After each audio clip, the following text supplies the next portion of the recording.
இது நம்ம ஃபேமிலி. தர்மபுரி அதிமுக வேட்பாளர் அசோகனை ஆதரித்து பிரச்சாரம் செய்த அதிமுக பொதுச் செயலாளர் எடப்பாடி பழனிசாமி சூழ்நிலைக்கு ஏற்ப அவ்வப்போது கூட்டணி மாறுவதாக பாமகவை விமர்சித்தார். சில கட்சி சேர்ந்தவர்கள் இருக்கின்றார்கள், நேரத்திற்கு நேரம் காலத்திற்கு ஏற்ப சூழ்நிலைக்கு தக்க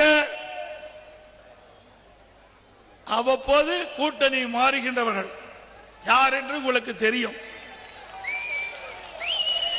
இந்த தொகுதி அவர்கள் கோட்டையாக நினைத்துக் கொண்டிருக்கின்றார். தர்மபுரி அதிமுக கோட்டை, எந்த கொம்பனாலும் வெல்ல முடியாது. யாருக்கும் எந்த பாதிப்பு ஏற்படக்கூடாது. எந்த ஜாதியை சேர்ந்தவர்களுக்கும், எந்த வகுப்பை சேர்ந்தவர்களுக்கும், எந்த அமைப்பை சேர்ந்தவர்களுக்கும் 1% கூட அவர்களுக்கு பாதிப்பு ஏற்படக்கூடாது.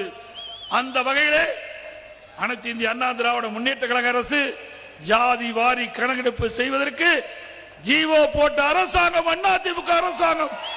சில பேர் கொள்கை என்று சொல்லிக் கொண்டிருக்கின்றார்கள். அப்படி சொல்லிக் கொண்டிருக்கின்றவர்களுக்கு ஜாதி வாரி கணக்கெடுப்பு எடுக்க மாட்டோம் என்று சொல்லுகின்ற ஒரு தேசிய கட்சியோடு இன்றைக்கு கூட்டணி வைத்து போட்டியிடுகிறார்கள். அப்படி என்றால் அந்த கொள்கை என்ன ஆயிற்று?